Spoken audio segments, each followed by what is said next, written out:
Welcome to Rathalos Watch. This is the 16th episode of Should X Monster Return to Monster Hunter Wilds. Today, we'll be discussing a monster that Capcom internally likes to refer to as Steve, who's officially known in the game as Seregios. As always, we'll delve into the monster in greater detail, covering its first appearance, overall reception, memorable aspects, visual design, combat style, and ultimately, whether it should return to Monster Hunter Wilds. We'll explore how Capcom could potentially bring back the monster, what they should or shouldn't change, what new interactions they could implement, and how the monster could fit into the next generation of Monster Hunter in terms of mechanics and design philosophies. We are nearing 1,000 subscribers, so if you've been enjoying the series or want more hardcore coverage of Monster Hunter Wilds, then don't forget to subscribe and also feel free to join our Discord and speculate about Monster Hunter Wilds with passionate fellow hunters. The link is in the pinned comment. Without further ado, let's begin. Seregios is classified as a flying wyvern and was first introduced to the franchise in Monster Hunter 4 Ultimate, which released on February 13th, 2015 in the USA. Meanwhile, the Japanese version was available since October 11th, 2014. Seregios also made an appearance in the 5th generation of Monster Hunter in the Monster Hunter Rise Sunbreak expansion, which was released on June 20th for Nintendo Switch and PC in 2022. Sunbreak then was made available also for PS4, PS5, Xbox One, and Xbox Series X and S on April 23rd, 2023. It's worth noting that Seregios is the flagship monster of Monster Hunter 4 Ultimate and is on the box art cover in the Japanese version of the game. Meanwhile, Gore Magala is still on the cover of the US version, despite the fact that Seregios is the flagship.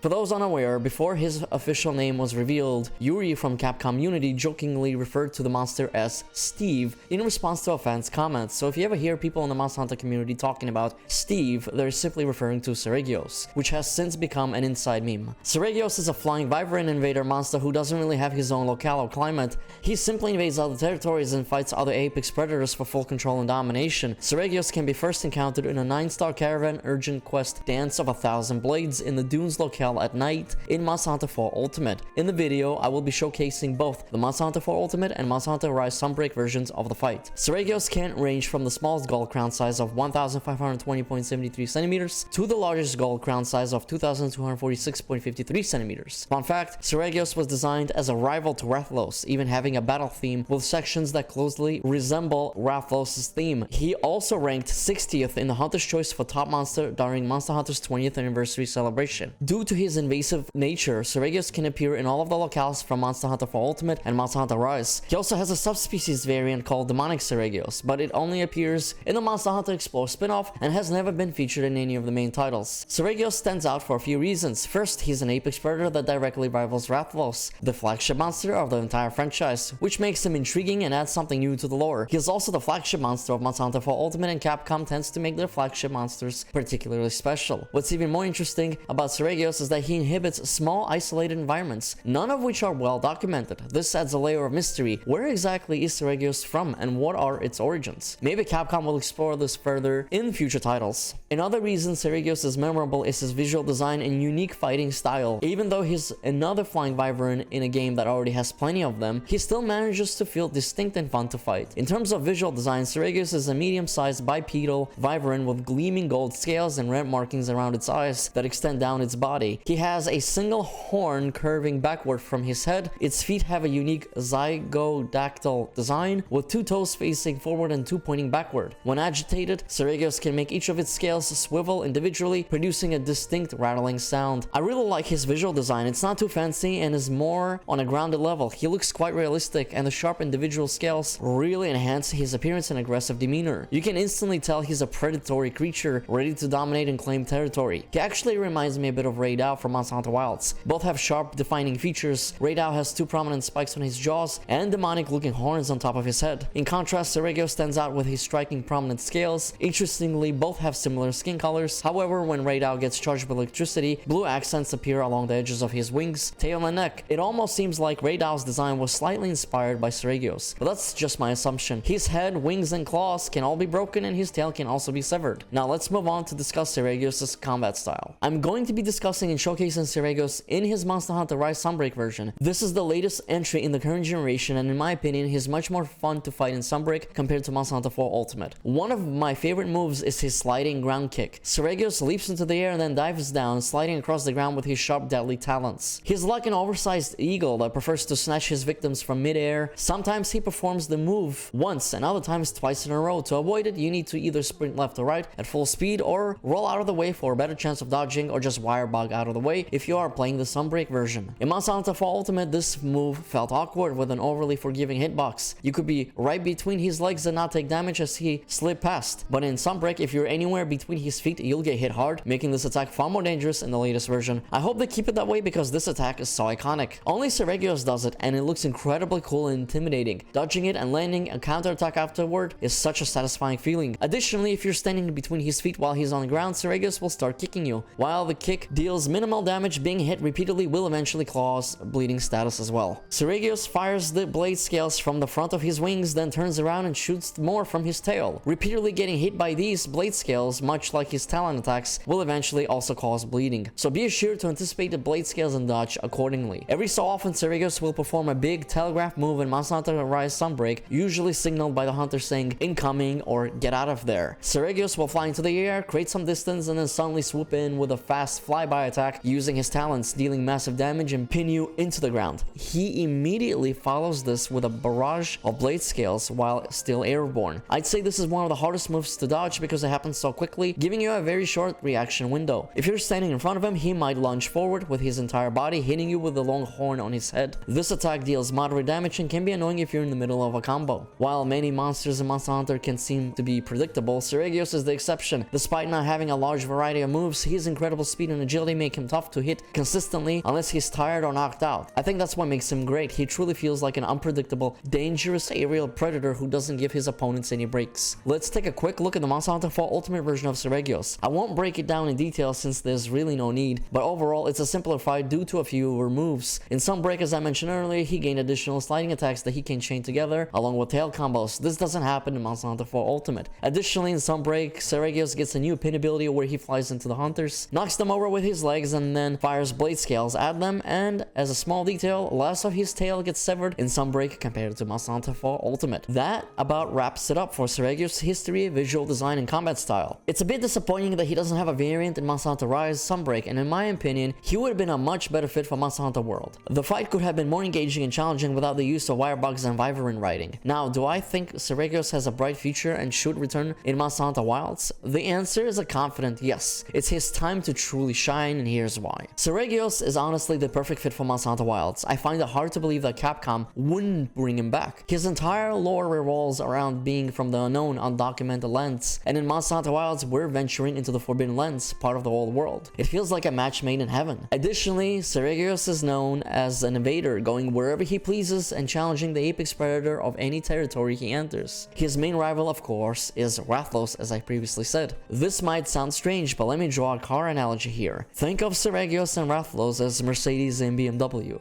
Both are high-end German car manufacturers with luxury and performance vehicles. Both have passionate fan bases and haters, and both are fighting for the control of the market. Similarly, Seregios and Rathalos are both apex predators, flying wyverns, battling for control and dominance, and there are hunters who prefer one over the other. No matter which locales Monster Hunter Wilds features, Seregios will invade and challenge whenever he wants. Rathalos is already confirmed for the game, obviously, and it's guaranteed he'll be fighting other apex predators. Capcom has emphasized dynamic ecosystems with apex predators ruling their own territories. For instance, Rathalos dominates the Windward Plains, and it's unlikely he's concerned about the Doshaguma or Chotacabra. But Seregios would be a different story. He'd pose a real challenge. In Monster Hunter 4 Ultimate, the first time you encounter Seregios is in the dunes at night, essentially a desert. Now imagine fighting in the dunes of Windward Plains during a sand tide in the middle of the night, with Rathalos as your opponent, when suddenly Seregios swoops in to join the fight. If Capcom does not bring Seregios into Wilds, I'd be absolutely shocked. The opportunity is just too perfect and too obvious to pass up. I know some of you might be thinking, what about Basilgoose, another flying wyvern invader? That's a topic for another video, but let's be clear, Seregios and Basilgoose coexisted in Monster Hunter Rise Sunbreak. So if anyone says it has to be one or the other, they're simply wrong. It's not even a matter of opinion at that point. Seregios doesn't always have to hunt down apex predators. He could easily swoop in randomly to target less threatening creatures like Doshaguma, just to feast and fill his belly. There are too many perfect reasons for Seregios to fit into Monster Hunter Wilds. He matches the aesthetic of the game, primal and more grounded compared to some of the other monsters. I am still surprised he appeared in Monster Hunter Rise Sunbreak, considering how some of the monster designs there are a bit over the top, like Magna Mallow, the flagship monster of the base game. In a nutshell, everything is already set up for Seregios in Monster Hunter Wilds. I literally don't see any kind of excuse that Capcom could use to not include him in the game. If you think you can come up with some sort of an excuse to not include him in the next flagship entry, then let me me know in the comments. Do you fellow hunters believe that Seregios is a good fit and deserves to return to Monster Hunter Wilds? Or would you rather see something completely fresh and new? How do you see him interacting with other monsters? Let me know your thoughts in the comments and tell me which monsters you'd like me to cover in future episodes. Thank you for watching. If you enjoyed this video, make sure to hit like and subscribe with notifications turned on. Peace out and happy hunting.